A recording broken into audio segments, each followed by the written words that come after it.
It's refreshment time, folks. I have to return some videotapes. Are either one of these any good? I don't watch movies. Do you like scary movies, Sydney? You have a TV? No. I just like to read the TV guide. Read the TV guide. Don't need a TV. Books, records, films, these things matter. Call me shallow. It's the fucking truth. Over 1,600 titles, each for rent at just $2 the first night, and only...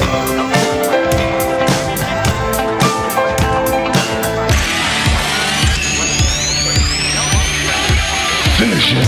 I don't watch TV.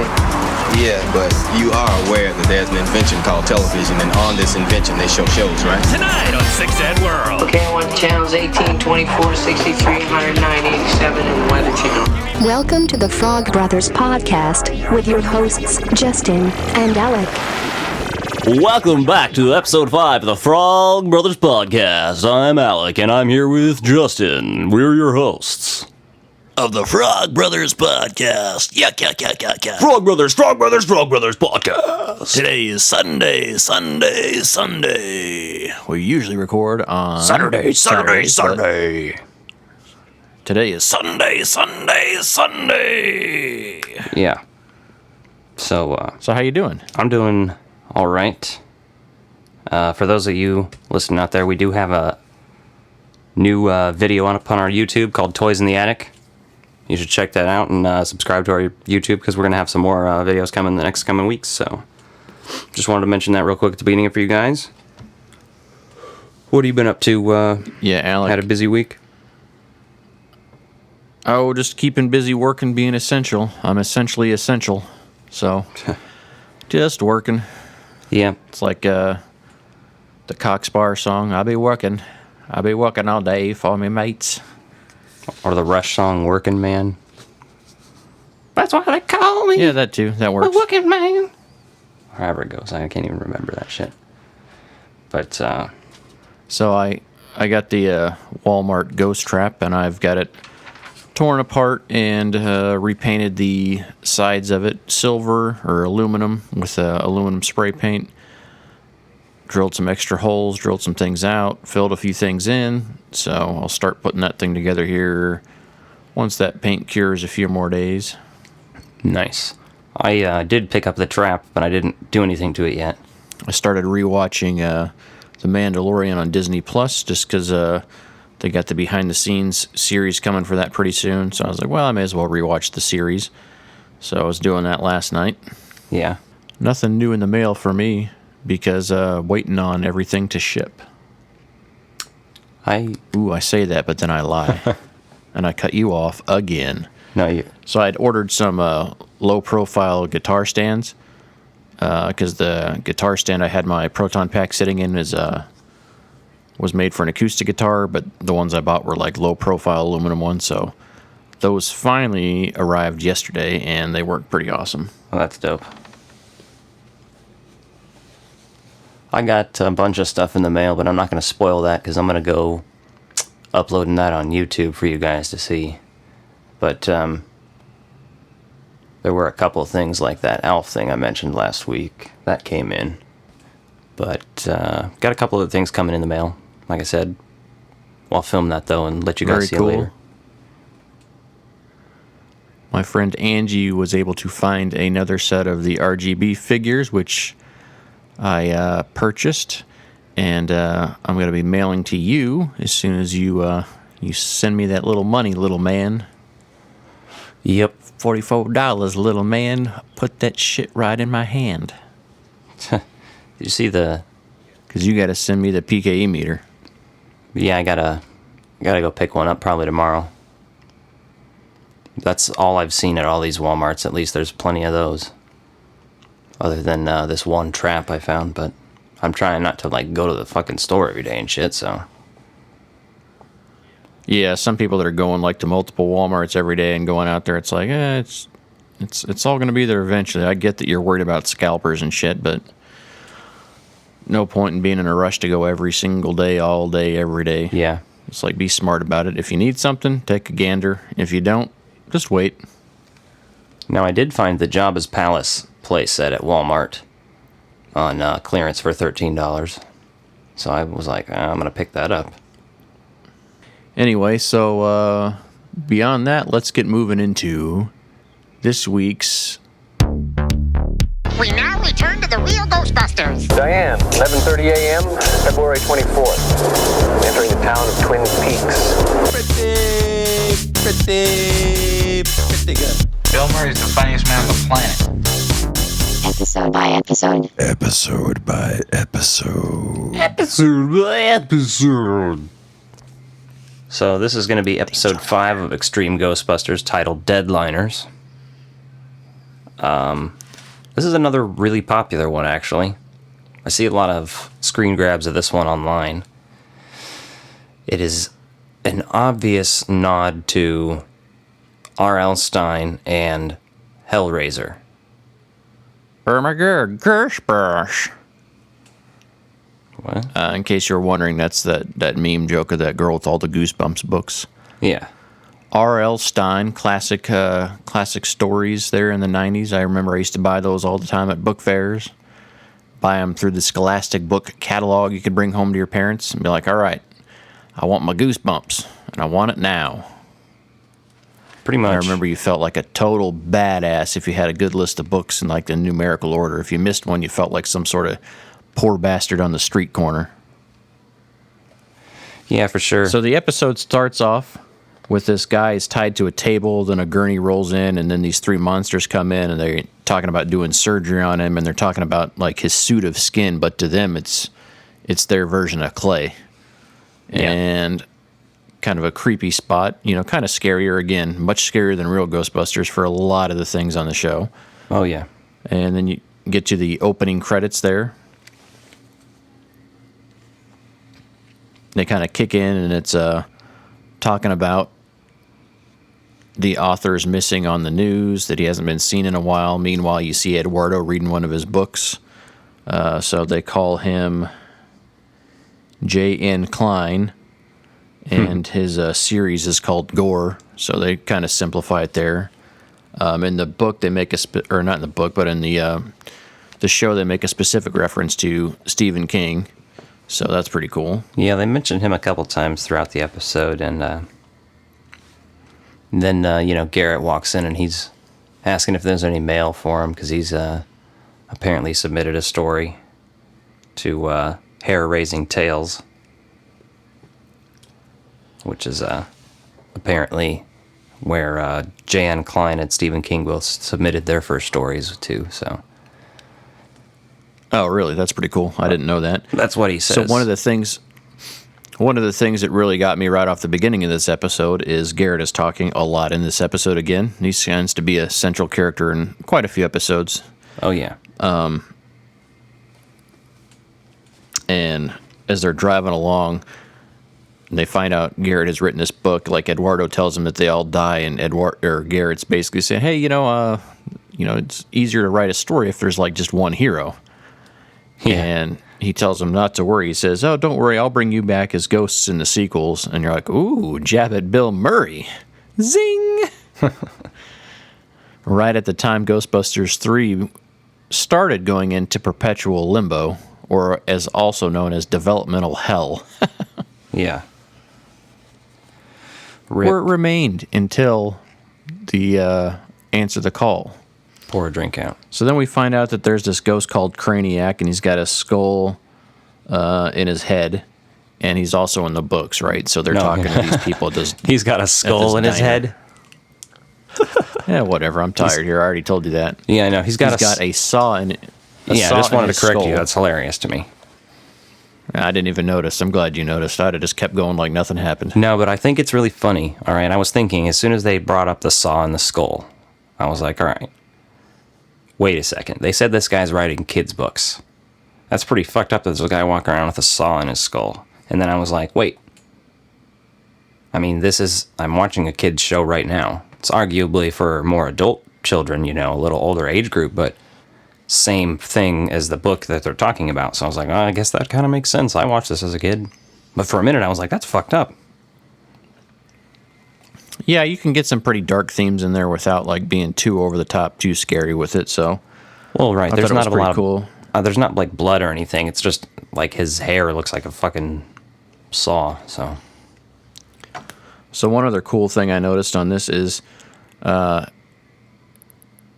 Roland and Kylie come outside of this diner when they're starting to figure out what's going on, and Roland throws on a pair of the ecto goggles, and they look a lot different from the RGB ecto goggles, and to my knowledge, that's the first time we see these in Extreme Ghostbusters. That I had that written down right here, too. That was my next point and note, because I was like, oh, that's really cool.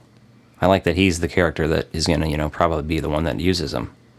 I don't remember that at all, so... No, I don't remember seeing that in there at all, and it was very briefly, so they're looking outside anyway. Yeah. So then they get called down to J.N. Klein's mansion, and that's where they wind up going down there for the next investigation. Yeah. And it's funny because, like, Eduardo happens to be, like, the expert since he reads these books. So it's pretty funny. They're all making fun of him because Roland's like, oh, yeah, my little brother reads those books. And Eduardo's like, well, I read them to kids. Yeah. I think Kylie she made a joke that she was just shocked that he read it all. Oh, yeah, definitely making fun of him for his reading skills. But if you've seen this episode, you know that the monsters in it basically look like the Cenobites in Hellraiser. And they do a lot of fucked up shit like them. They're very much inspired by them. And it's so interesting.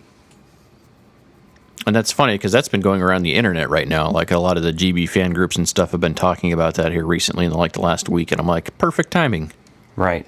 I think people are bored enough and they're like, I want some Ghostbusters. They were expecting some Ghostbusters and they're like, all right, you know what? I'm going to give this thing another shot. And you're like, holy shit. It's actually pretty dope. I mean, I always liked it, but I'm having a whole new respect for it rewatching it again. Oh, yeah. Like, and this time paying attention to all the stuff, like, I'd rewatch this maybe in late 2018, early 2019, and I just kind of had it on as background noise, so I'd get part of the episodes, but I wasn't sitting down watching all the details and all the Easter eggs in there, right? Yeah. And there's a lot of stuff they crammed in there, which is pretty cool. For sure. So then, they're at Klein's mansion, and they find him typing at his typewriter. And I think Roland's already split up with him at this point, and he's captured by them. By Craniac and his goons or whatever. So Klein's typing, and they realize that he's typing what's happening right now. And they keep saying, I don't have the full phrase here, but like they kept saying throughout the whole thing, if it is written, it will be done, or something like that. Do you know what they say? No, I know what you're talking about, but yeah, I don't know the specific phrase. I didn't write that down. Yeah, I waited till too late to try to write it down, but anyway, that's what they kind of say. So they're implying that whatever he's writing right now is basically what's going to happen, what those people are going to do, monsters, whatever they are. They're just basically... Yeah. Yeah, go ahead. I was going to say, there's one thing, like, so once Kylie figures out what's going on with them, she's like, they've been, basically says they've been manifested here because of someone writing them into existence. Yeah, and she looks that up in Spengler's Spirit Guide, but I can't remember the term she used for it. Was that deadliners or something that she called them? I'm not. That's the episode title. That's the episode title, but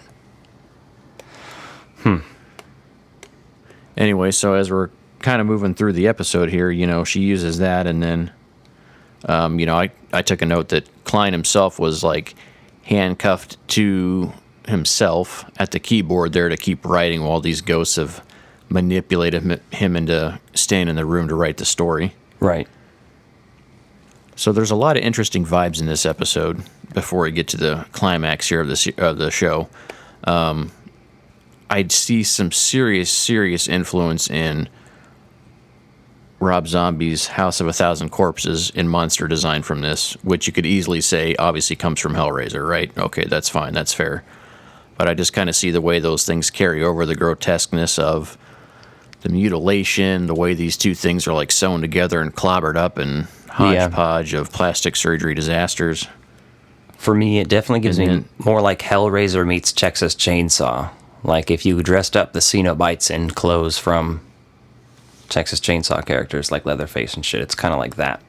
But yeah, that Rob Zombie kind of like it very much gives you those Texas Chainsaw vibes. So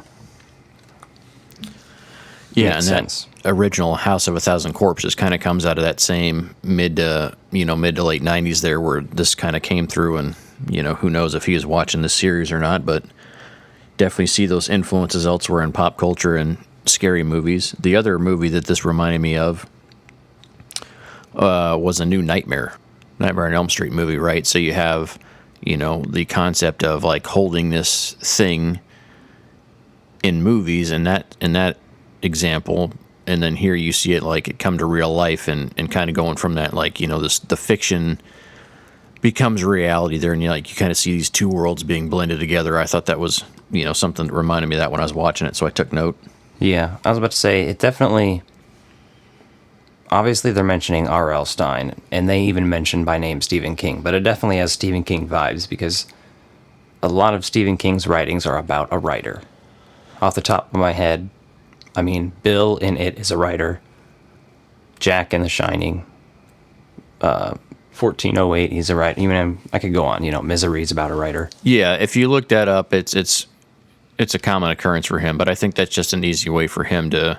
Oh yeah, I'm not saying it's bad. It's very interesting, but I'm definitely saying that you can tell that this episode kind of has that influence in it too, because it's about a writer in this story, so it feels vaguely Stephen Kingish as well. Yep, and then the other thing that's pretty bizarre about this, like, I don't know if you've seen the Goosebumps movie they released a couple years ago, but it's kind of the same concept, like that these ghosts escape from his books and they've got to put it back in there, and you're like, man, did you guys just like basically lift that from the script of this and make that for the Goosebumps movie? I thought that was kind of an interesting way to see like how many ways that like you could channel out this same concept and where else it appears in pop culture and movies and entertainment. Yep, Scooby-Doo 2, Monsters Unleashed. You see that one?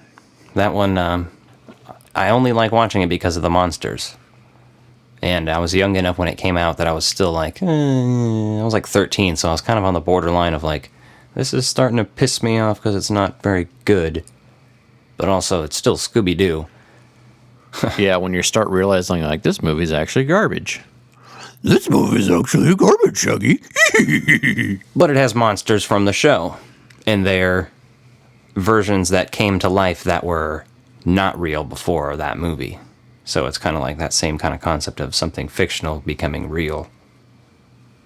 Yeah, and for Scooby-Doo, right, it all started off as people in costumes. Yep. So when you think about it, Scooby-Doo is really a pioneer in the cosplay community. Right. Because there's always people with badass costumes with great technology. It's almost like Mysterio in the new Spider-Man movie. You could think that to Scooby-Doo because, they're showing off all these great ideas of how to do this shit. Pretty much. They should make a Scooby-Doo and Spider-Man movie. Actually, Mysterio should be the villain in the new Scooby-Doo movie. It'd be pretty cool. I would watch it.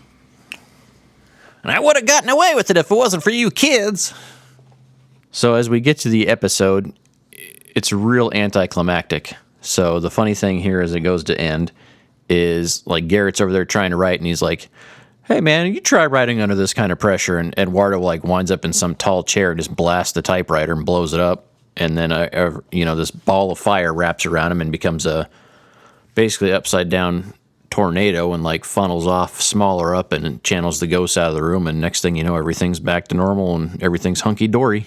One of the only things I had written down that I didn't mention was when Garrett starts typing on the typewriter, he types that the guy has an egg in his hand, and that's when they kind of realize that they're upstairs fucking with the story.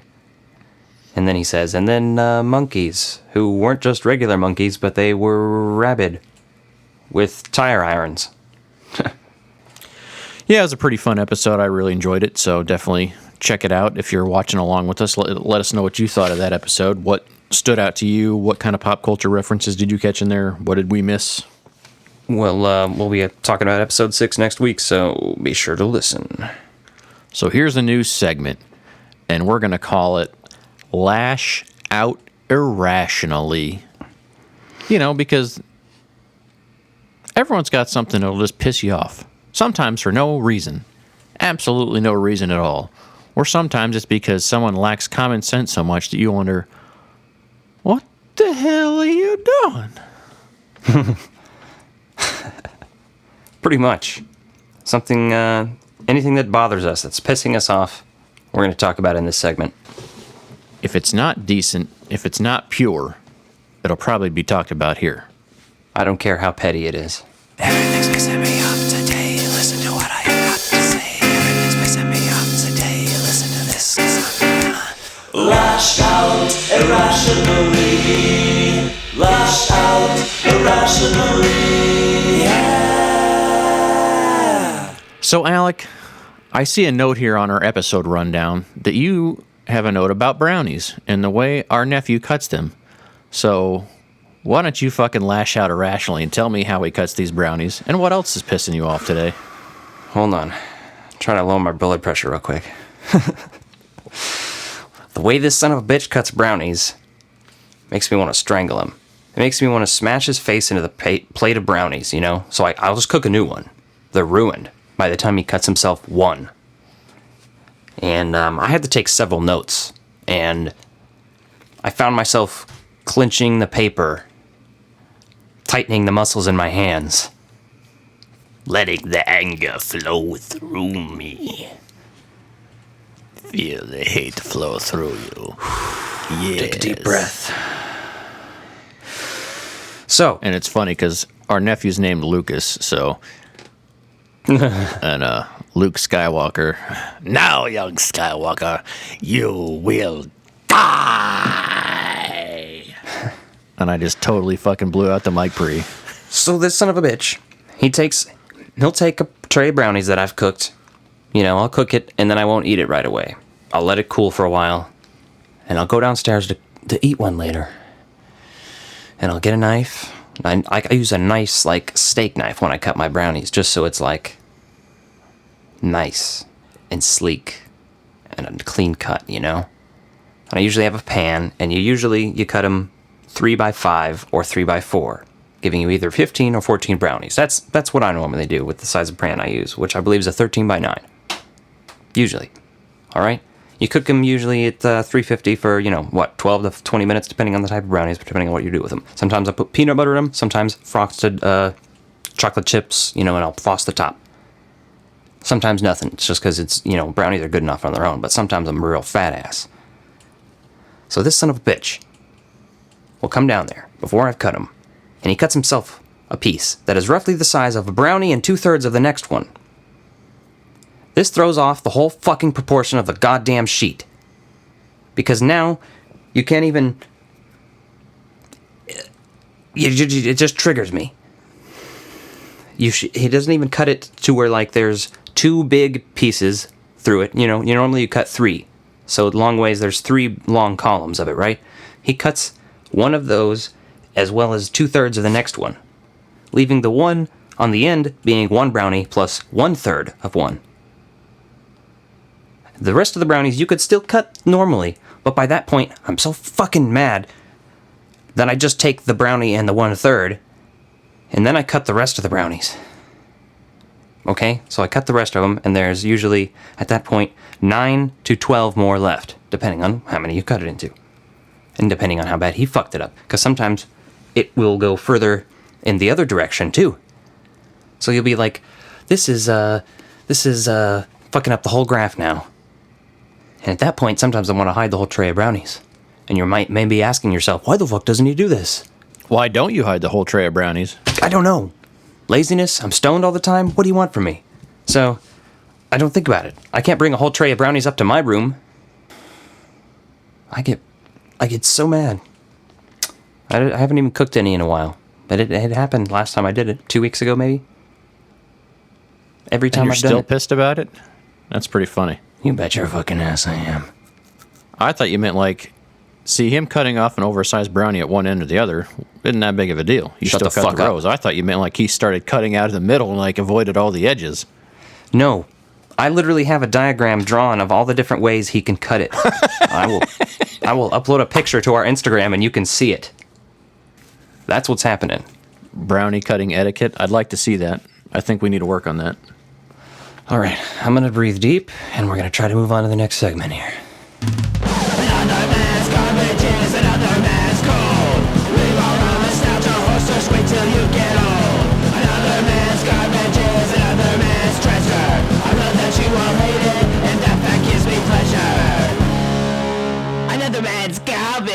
So I've talked to a few people about, they're like, hey, what are you doing for Another Man's Garbage this week on the podcast? And I say, well, it's funny that you mentioned that because we chose Clifford. And everyone assumes I'm talking about the big red fucking dog. Wrong. We are talking about the Martin Short masterpiece known as Clifford, where he plays a 10-year-old child.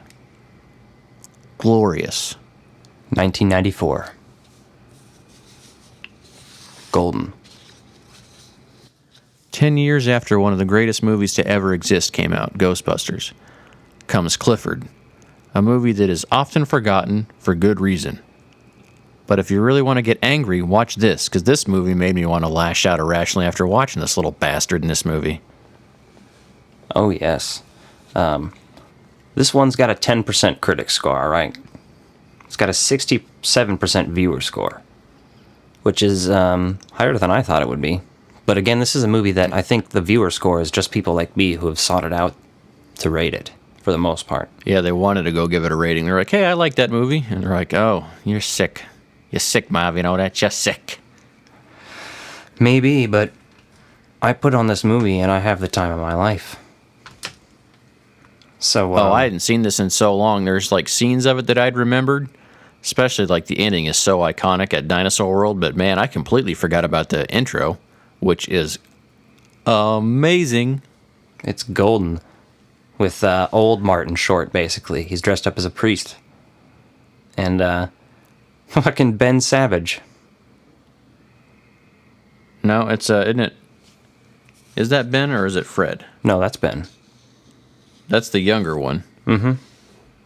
Yep. So he's in there, right? He looks and sounds just like his brother at the time. So you're like, God damn it, these savage kids are in everything. Bunch of savages. Bunch of savages in these town. Yeah, so at Ben Savage's intro, he is trucking his stuff out the window, and you see it kind of hitting old Martin Short, and hitting him from above, who you don't know yet about is Clifford as an old man. So he's getting hit with this kid's shit. He like toss a basketball out, his suitcase, and then next thing you know, it's fucking the kid himself, and he hits him really hard and lands on him. It's clearly like a really stupid looking dummy, so it's hilarious looking. Absolutely. Yeah, so you find out that this kid's wanting to run away, and old Clifford talks to him, and he's like, oh, and he's trying to distract him, right? He's trying to do that typical old thing, like, hey, let's do something else. So he gets this kid to sit down, and they start talking. Well, they're talking, and he's like, what's your IQ? And he's like, 185? And he's like, oh, mine's 190. He says, oh, I forgot. Mine's 195. And he says, oh, I forgot. Mine's over 200. And it's just that one of those stupid conversations. Those asinine, like, one-upper conversations, yeah. So let's remind that starts out in the year 2050 is when that happens. Yeah. And if you look up Martin Short now, old Martin Short looks a lot like current Martin Short, so it's not too far off. Right. So then he proceeds to say, let me tell you a story about when I was a kid. Yeah, so then you see Clifford on this airplane with his parents, right? Yeah. And he's just terrorizing them, right? And clearly his parents have no idea how to control him or channel his energy or anything like that. So to me, this movie's really just about shitty parenting. Right. How bad of a parent do you have to be? Yeah. You're like, that kid's got a lot of energy, probably a very smart kid, obviously. You could do so much better, but obviously for the sake of fiction in a movie, it works in our interest that the parents suck. Yeah. So at one point in time, he takes his dinosaur out of his pocket, Stefan, and stuffs it up his dad's nose, and he's driving him crazy. And clearly his mom's like white girl wasted sitting in the passenger seat, and he's in between them. Yeah. And then the passenger in front of Clifford gets pissed off because he's just going nuts in there and kicking her table and springing the dinosaur up and all that stuff. Yeah. And he's like, oh, when are we going to land in L.A.? And he's like, we're going straight to Honolulu. Oh, but right before he says that, what he says to the old lady, I have a couple of the random quotes of the fucked up shit that he says in this because it was just too good. But he says, I'm sorry, Mrs. Old Person. Perhaps you were having a nightmare of your early days in the circus. That's heroic. Yeah, there's some classics in there. And then, like you were saying, he's going on about Dinosaur World and He says, how could it be on this day of day fathers on my birthday? We're not going to Dinosaur World. And he's like, your birthday was over 6 months ago. And he's just like this crazy manipulative demon already. Yeah, it reminds me of our sisters. Zing! Yeah. And Daddy's going to have a big stroke. And then he's going to talk like this. Oh, yeah, Clifford makes a stroke joke. You're like, oh, my God. The best part is, though, then he gets up in the cockpit of the plane. And you're like, oh, all right, it's like kind of like Airplane. It's kind of silly. Like, they're going to have some fun. And then he asks the pilot, hey, when are we going to land in L.A.? He's like, well, this is going straight to Honolulu. There's only one reason we'd land in L.A. is if we had an emergency. And like you see the little bastard's eyes light up. Surprised they didn't animate a devil on both shoulders, because like he's definitely got some of those problem child vibes of this. Right. And then the next thing like you see the airplane and like almost a dive bomb, and they're like, he turned off engines 3 and 4. And then he's blaming the dinosaur. Why did you do that, Stefan? I don't know why he did this. Oh, the humanity. Yeah, it blames everything on that damn dinosaur, which is glorious. Yeah. And then it cuts back to 2050, and, basically, he's like, oh, the kid gets bored with the story. The kid's name is Roger, actually. I wrote that down. So Roger gets kind of bored and, like, starts walking off again, and Clifford's like, oh, but that's just the beginning.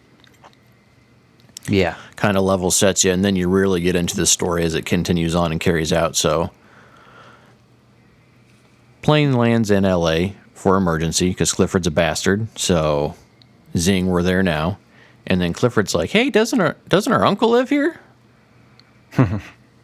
I could just stay here with him while you guys go to Hawaii.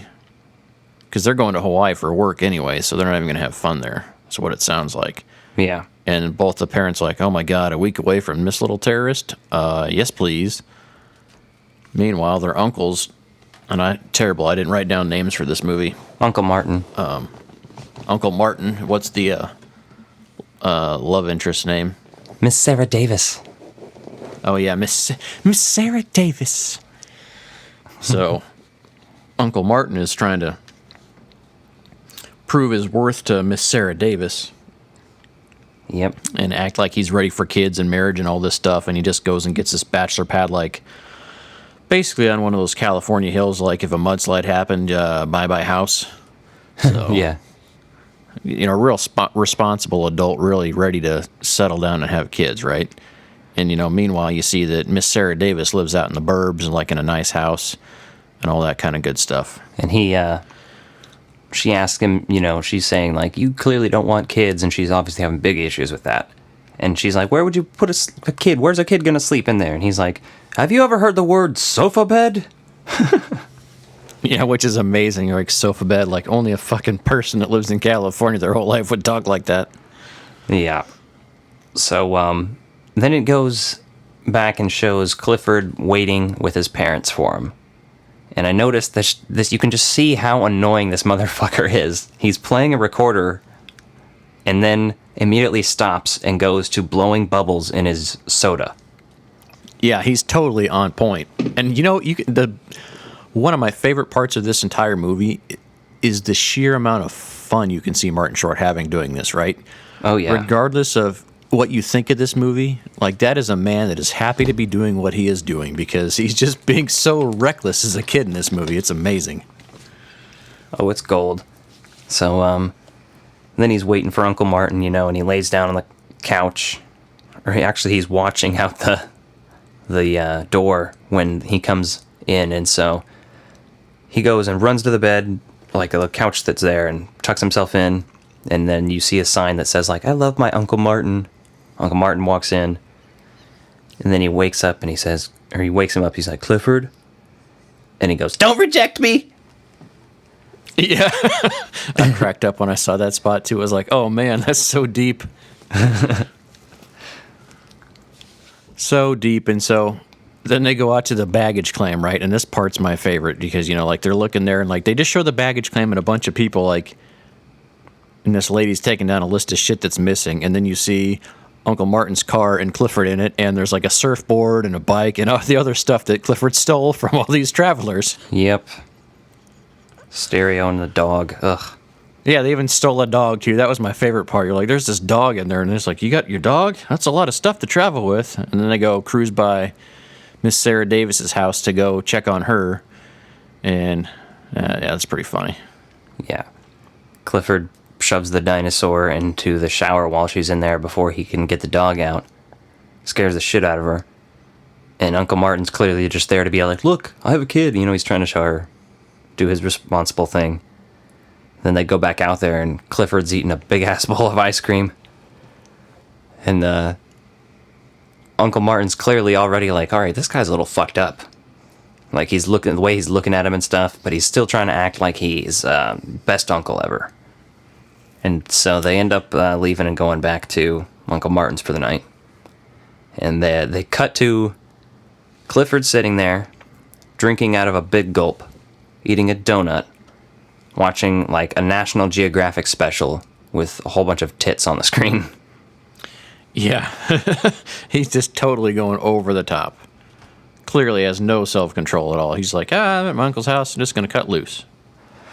He ends up, hugging him, putting the donut on his shirt and shit. And that's all funny and weird, and I always remember that image of like the Uncle Martin pulling the donut off his shirt. But they go to his work the next day, and they're meeting his boss, and right before they're talking about, how the boss has a wig. So it's Miss Sarah Davis, Uncle Martin, and Clifford's walking behind, just kind of listening. And then they meet the boss, and he's like, oh, this is Clifford. And Clifford's like, that's the bestest looking wig I've ever seen. And the guy is like, oh shit. And Uncle Martin's like, no, it's not a wig. It's not a wig, Clifford. I never said it was a wig. And he's like, yeah, you said it was a rug.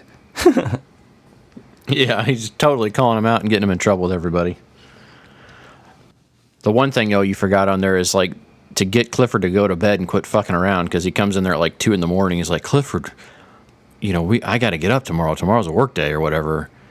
And he's like, we'll go to Dinosaur World tomorrow. Yeah. And Clifford basically loses his shit, which I'm surprised didn't make him stay up all night, but that was probably in a different iteration of the script. Yeah. Because tomorrow we're going to Dinosaur World. You wouldn't lie to me, would you, Uncle Martin? Because if you did, I'd be so mad I don't know what I'd do. Oh, yeah, he's basically, full of, small threats the entire movie. Yeah, it's pretty fucked up. If you did that to me, I don't know what would happen to you. I don't know if I could be held accountable to that. Yeah, exactly. So, then it starts picking up, you know what I mean? Like, it's already good, but then it starts picking up and escalating quickly, this movie. So, after the wig scene and stuff, come to find out Uncle Martin's project needs to be, completely redesigned, and he doesn't have time to take him to Dinosaur World. So he can't get out of work he can't get out of work because they're supposed to be removing the subway tunnel or something like that, or public transportation system. And he's like, well, that goes right through there. And he's like, well, yeah, you'll find a way around that.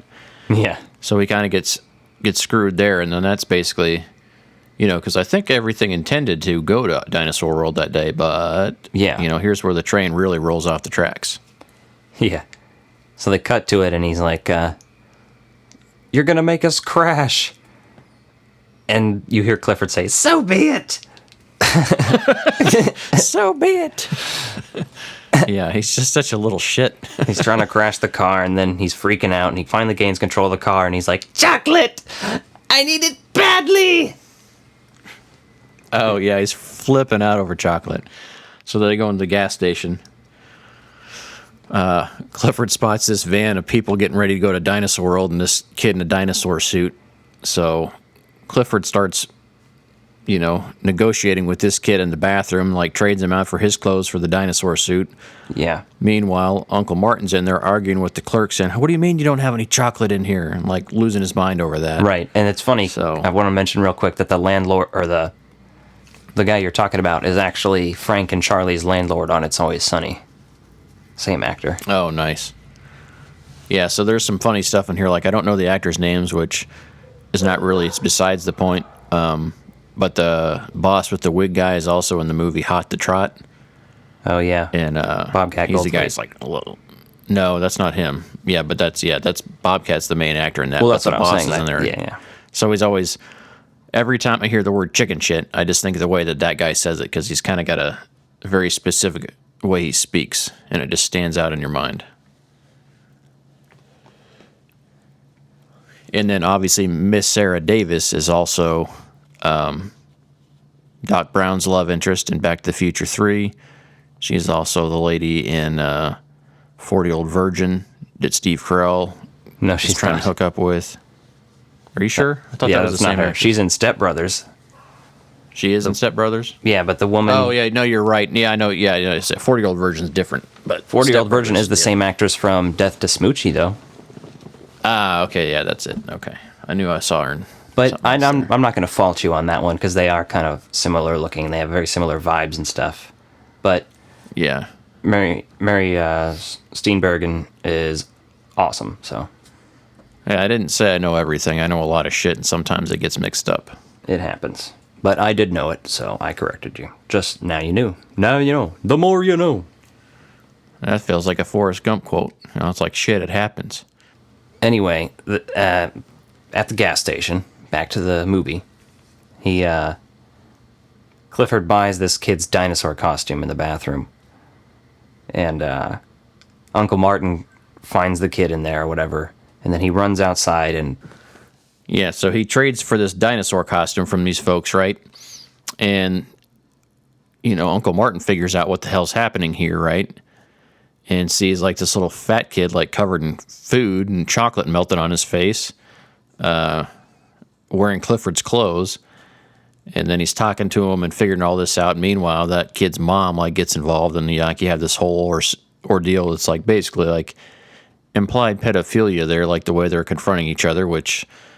I have the quote written down for that. It's... you got it? Okay, yeah, there she you go. says, "Where's my son? Where's my son?" And he says, "The last I saw of him, he was counting the money he was given in the men's room." Oh, yeah, that's glorious. And then you're just like, my God, this really is not a kid's movie. Not at all. But I watched it as a kid.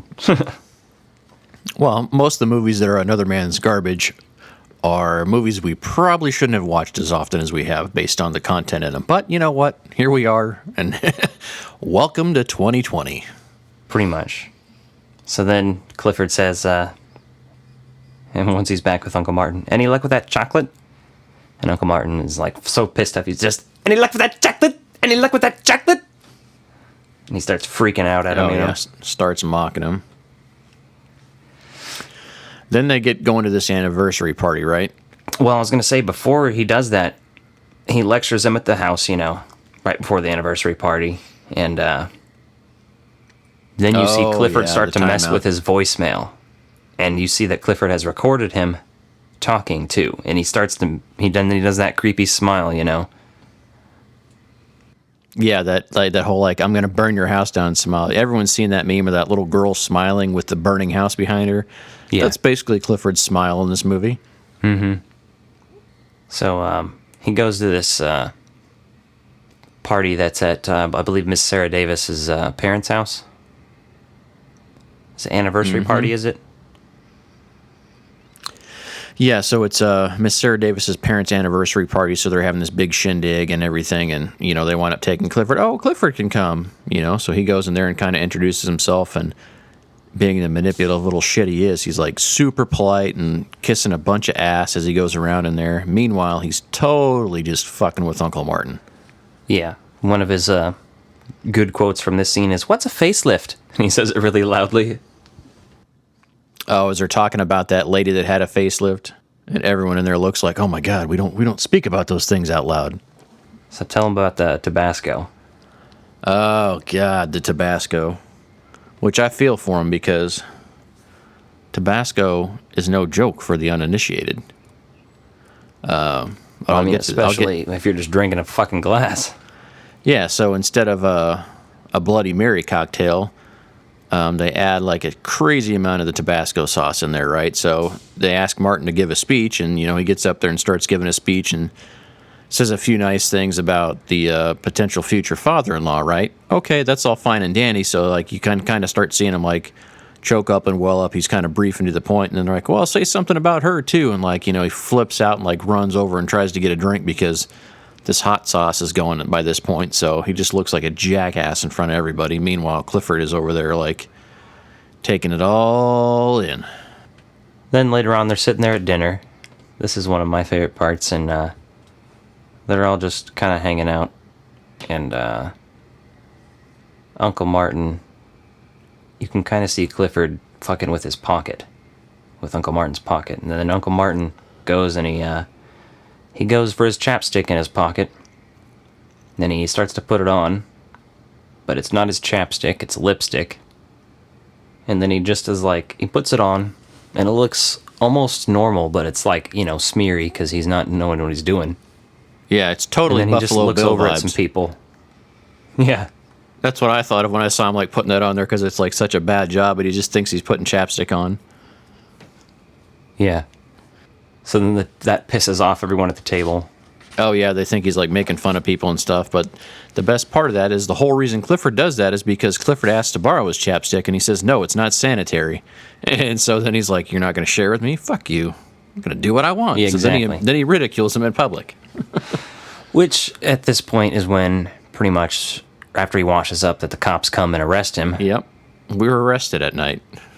So he's arrested, and they're like, well, we had a call from him, it's a bomb threat, and then he's being interrogated and stuff. And there's this whole thing with the light where he's like, you know, you got this hot light on me, they turned it down. And he's like, well, now I can't see anything. And they turned it up some more, and he's like, a little more. Yeah, that was. And he's like, you know what? I don't want to worry about the light. And then they play him his call where he called them and threatened to blow up. What? I got a bomb under City Hall. This is Martin Daniels. Yeah, and you can clearly tell it's fake, right? Because like one's a casual conversation and one's straight from the miniature cassette tape for the voicemail box, or not voicemail box, but the answering machine for the time, the old-fashioned days. Yeah, voicemail. The future is awesome. He gets out of prison and he shows up at I think he's back at Miss Sarah Davis's house. That's where Clifford is at now. And Uncle Martin shows up there and it's like, haha, it was a prank. You remember I told you about my old friend, this guy? He was a prank. He does all this stuff. And he goes over to Clifford, and every time she looks away, he fucks with Clifford in several different ways. The first way, shoves his face in the cereal. And then he's like choking him, and then he pulls his hair and shit. Oh, yeah, and, that face in the cereal, though. He's like, you got to be really careful while you're eating your cereal, Clifford, after he slams it in there. Right. Like, oh, man. That's fucking awesome. I feel like that's how you would lash out irrationally at Lucas. Like, he'd be like, slam his face in a sheet of brown. He's like, this scene reminds me of what you were talking about earlier. Oh, very much. I felt that while I was watching this sometimes, because he'll do shit like this. Not like in the manner of this, but you definitely get Clifford vibes from Evil Little Bastards sometimes. So, I have another quote that when he's lecturing him back at his house, he's like, I know what you fucking did. You had me arrested. I'm out on bail right now. And he's like, can you just act like a person? Look at me like a human boy. You can't do it, can you? And that's when Clifford's like doing weird smiles and like trying to look around, but he looks just like a freak and a robot. Yeah, and that's pretty awesome. So then the best part of that is like Clifford kind of admits to everything, and he's like, well, I don't know about the hot sauce. Like, that's the one thing he won't say. He's like, I don't know about that. He's like, probably the bartender. Right.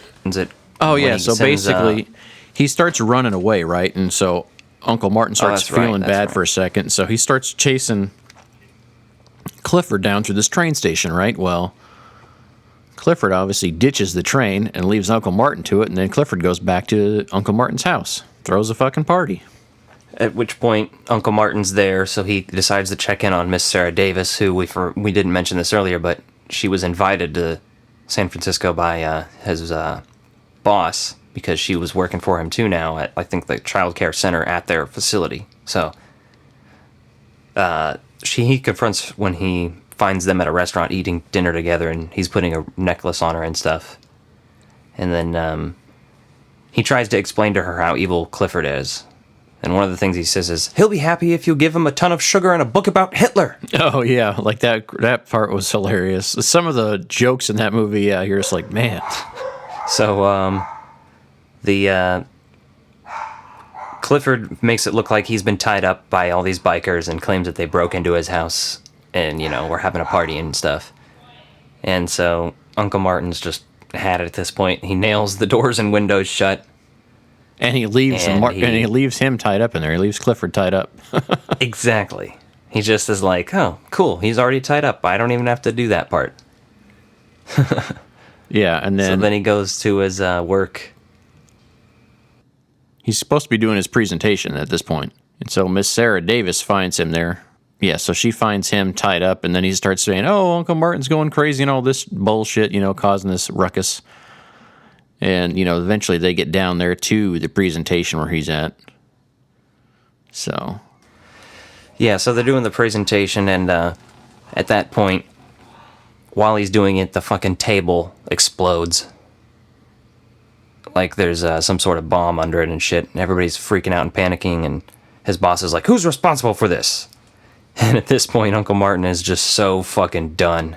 He just has like this sickening look on his face, and he turns around really slowly. It says, I am. And he says, you're fired. And he just goes, of course I am. And then he slightly turns away when his boss walks away, and he goes, I underestimated the evil one. Oh, yeah. Yeah, he's totally, at this point, the snapping point here. And here we get into the final act of the movie, basically, at this point. He goes and he kidnaps Clifford, and he puts him in a straitjacket.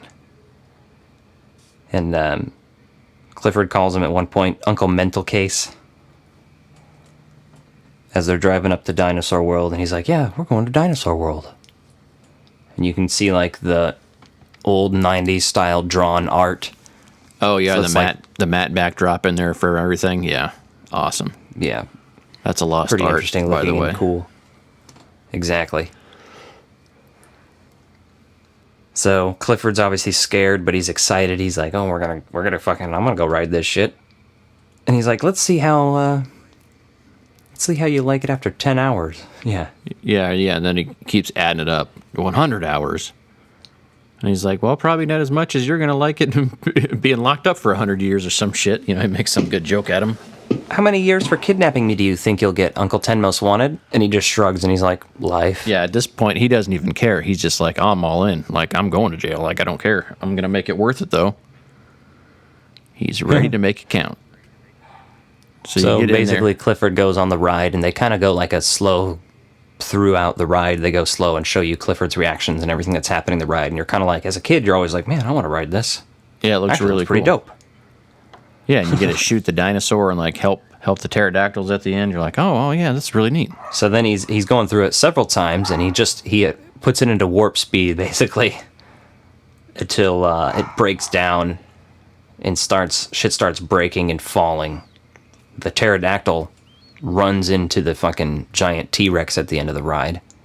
The T-Rex falls down, and then Clifford is essentially dangling over it off of his little... Yeah, the roller coaster car that's coming off the tracks. So then Uncle Martin goes in there, and he's going to try to rescue Clifford, or at least see what's happening. He doesn't know exactly what's going on, because it starts breaking down, and he's freaking out, so... He sees Clifford dangling, and Clifford's, shouting, help me, Uncle Martin! And he kind of pauses, and he's looking around, and you kind of think, oh, he's probably looking for something so that he can help him with. And he's like, what are you doing? And he's like, I'm thinking. Yeah, maybe like you see him have I this should let you die. Debate of, yeah, should I let you go or not? Should I just let this be? Right. He has the glorious quote, which is something along the lines of, What I don't know what'll happen. What if you get on your hands on some plutonium? Boy, I made the bestest nuclear bomb ever. So then he decides to save him. And he jumps over to the car and he pulls him up, and they live. Yeah, he gets up, and then the car falls to its doom, of course. Typical movie fashion. Like, oh, here we go, and boom. Yeah, so then he's trying to talk to Uncle Martin and tries to, like, hug him, and Uncle Martin's like, no, just because I saved you does not mean I like you. Yeah, clearly he's over it, basically, and then you kind of go into the story there, basically, where he's like, talking about Uncle Martin and getting forgiven by Uncle Martin. And yeah, it turns out he ends up being the ring bearer at their which he'd asked about earlier in the movie. So winds up being the ring bearer at the wedding and all that, and then kind of go back to future times where, you know, the kid decides to stay because basically the moral of the story comes down to, you know, Clifford just wanted to be liked, and, you know, admits that and figures that out. So, you know, there is kind of like a learning piece there, and the kid was basically saying, oh yeah, you're not nearly as bad as Clifford was or whatever, and so it'd be easier for you to be liked. And he's like, no, I'll stay here, you know, I want to be liked. And, you know, like kind of the final moment is Clifford with that stupid little dinosaur Stefan again, like where he's talking to him still. You're like, so he never outgrew that. Yeah, I think he says mission accomplished. So that's Clifford. Yep. You guys let us know your thoughts if you've seen it. If not, I believe HBO, if you have access to it, is streaming it right now. So check it out. Let us know what you think of it. Hit us up anywhere. Facebook, Twitter, Instagram. Absolutely. All right. I'm going to move on to top five.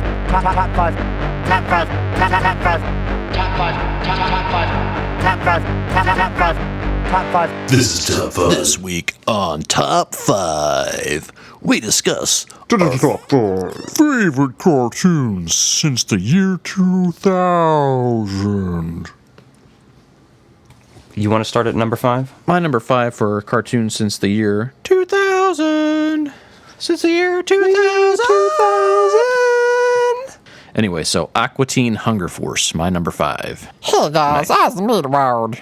My favorite episode, just because I'm going to throw that out there while we're here, Hand Banana. Hey, you're like the only other guy I met that's got those like weird hairs going to the bottom of my toes. A woman named the Beef Spaghetti. I did consider this on my list, but it is not on my list. All right, what's your number 5? Number 5 is X-Men Evolution. Did you see it ever? I did not, but I have heard of it because a lot of people enjoyed that one quite a bit as well. Now, I was fortunate enough to grow up with the original 90s version.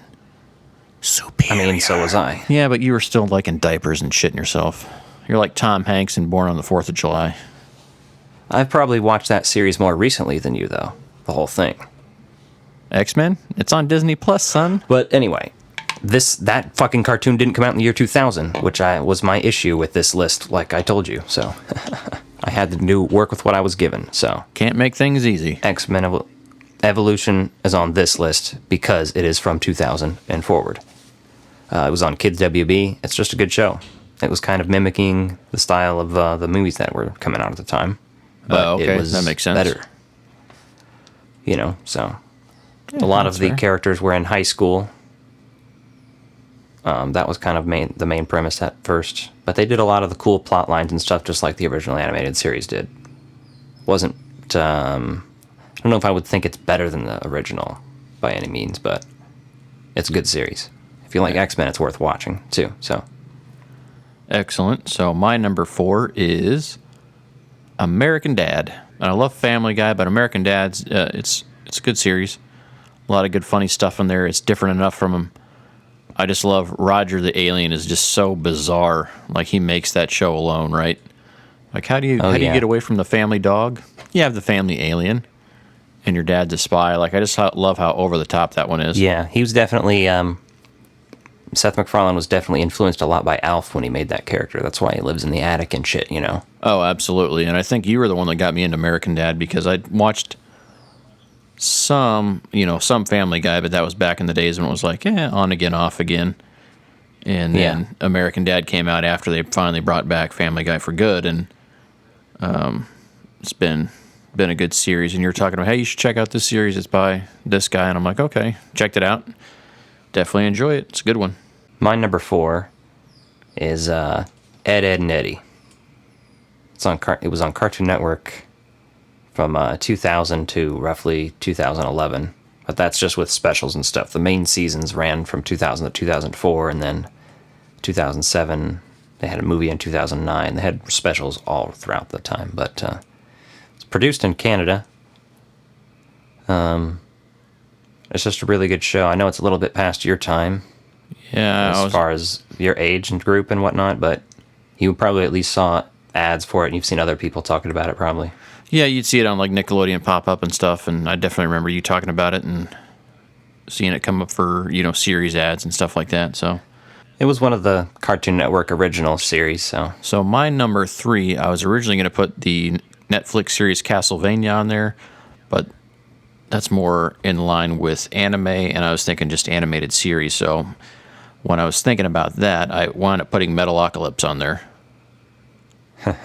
That show is just nuts, and I love that the band, actually did some touring for that show, right? The creator of that show and recording artist who did all of it, like, actually took that out and did a live musical performances with it. It's just ridiculous and over the top, just, classic Adult Swim, like, hey, let's make some cartoons for people who grew up watching cartoons, and they are ridiculous. They did 4 seasons, and then like a couple of years later they did that rock opera movie follow-up. Yeah, and that's one I would still like to see them kind of properly finish up. So, number 3, Samurai Jack. This one ran from 2001 to 2004 originally, and they did a new season for Adult Swim in 2017. Okay, it was created by I don't know how his name's pronounced, to be honest, but Genndy Tartakovsky, and he's the guy who created like Dexter's Lab and a bunch of other stuff. But this one was kind of influenced by like the David Carradine style kung fu stuff. Okay, yeah, I never seen any of those, but I've heard a lot about them, right? Because a lot of people love that series. Yeah, and Phil LaMarr is the voice of Jack, who, if you do or don't know, Phil LaMarr is a very famous voice actor. For me, he's most notably in Futurama as Hermes. Number 3. All right, so my number 2 is the Netflix series Big Mouth. Nick Kroll created that show, and I started watching Nick Kroll stuff when he was part of the show The League. He's pretty funny. I definitely enjoy his stuff, and this is much better than the bizarre sketch comedy show he had where he wanted to be Dave Chappelle, but he wasn't. It's about kids going through puberty, and like it captures it all so well with the hormone monsters and stuff. It's obnoxiously over the top, but it's funny. So definitely enjoy that one. Have you seen it? I haven't watched it, but I absolutely fucking despise Nick Kroll and his comedy style. Like, I can watch him guest star on a show, but even then I'm kind of like the episode I was with him in Parks and Rec, I'm kind of just really fucking annoyed by him. And I've always been annoyed by him. I don't know what it is. He doesn't seem like a terrible guy, just not for me. Well, his sketch show that he had was fucking obnoxious. But this show is pretty good because there's the voice cast is really well balanced, and there's a good team of writers, right? So kind of created by him, but the rest of the crew balances it out. So give it a shot if you just check out an episode or two, see if you like it.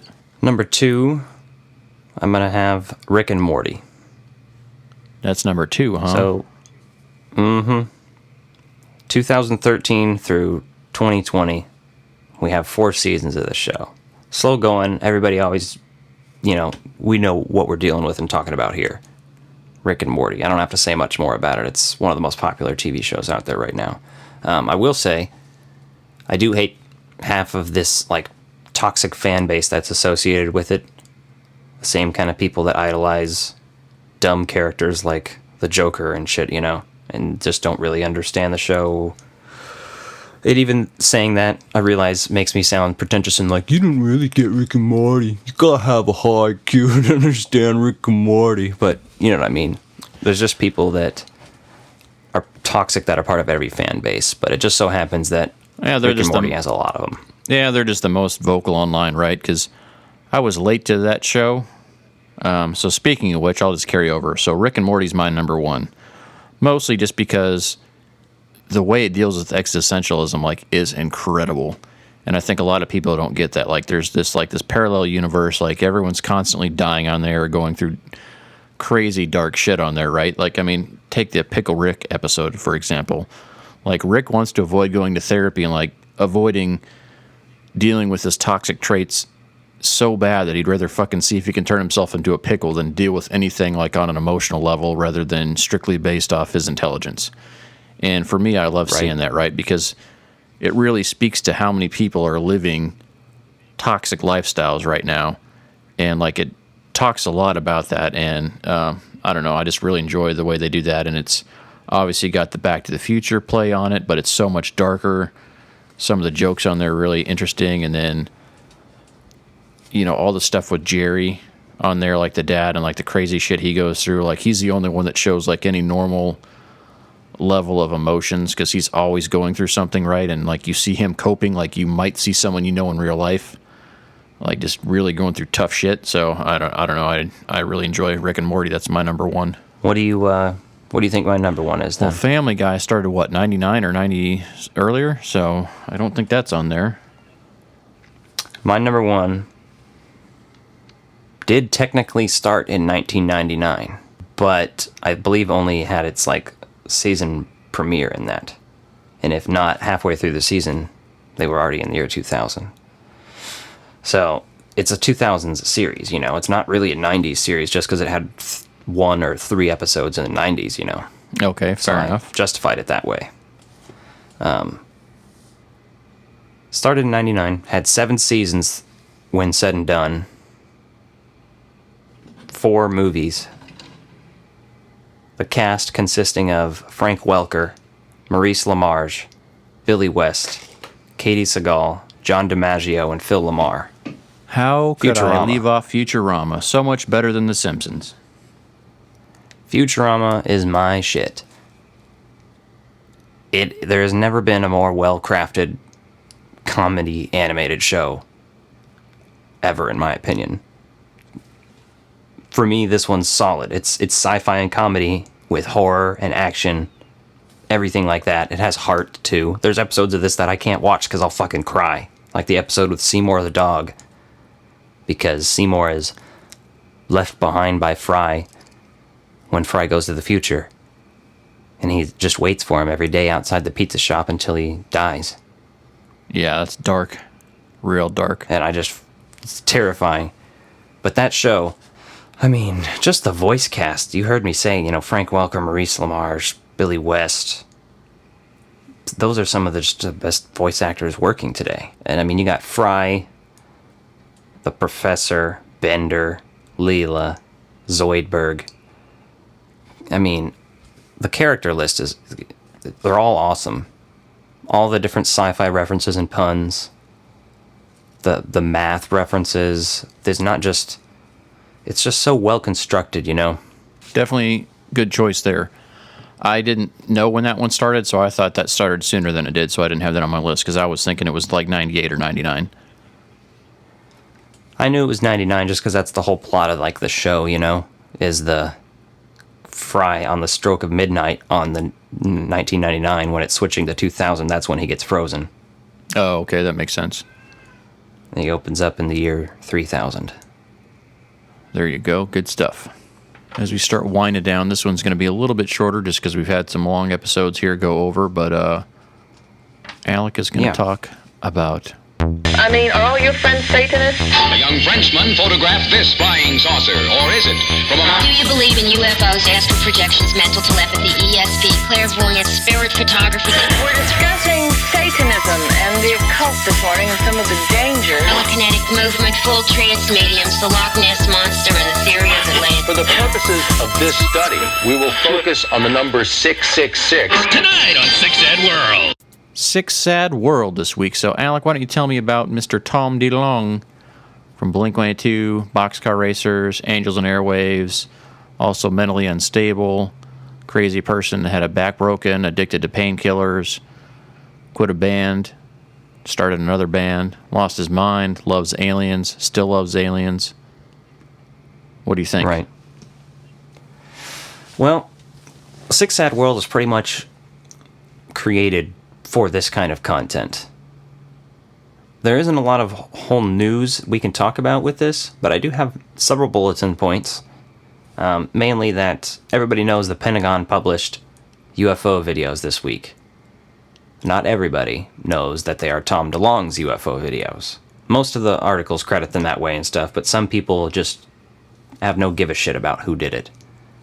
But I find both of those things are very fascinating, especially when put together, obviously.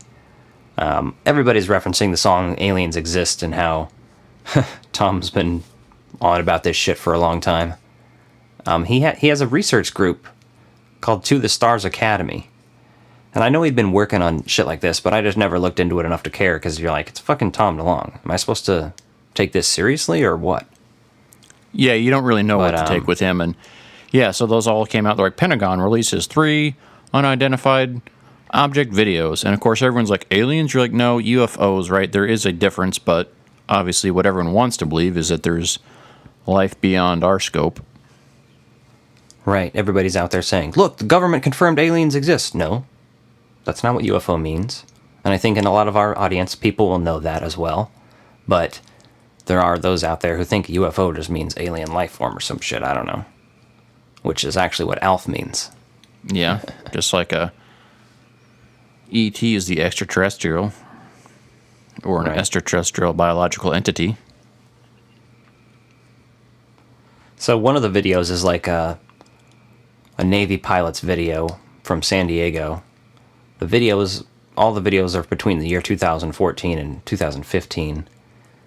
They were actually already released to the public in 2017, but not through the Pentagon or anything, from Tom's own company and stuff. But apparently the U.S. Army has entered a deal with his organization now for UFO research. So if you thought 2020 was fucked up, I mean, we're just doing whatever we feel like this year, apparently. If there's anything crazy and weird, you've been like, oh man, I don't know if I ever want to do that, but I'm going to do it. You should do it this year. Yeah, this is your year to Once try. you have the means, do it. Yeah, so with Tom DeLonge on all that, right? So some of the big things there, like he's been working on this for a while for To the Stars Academy, right?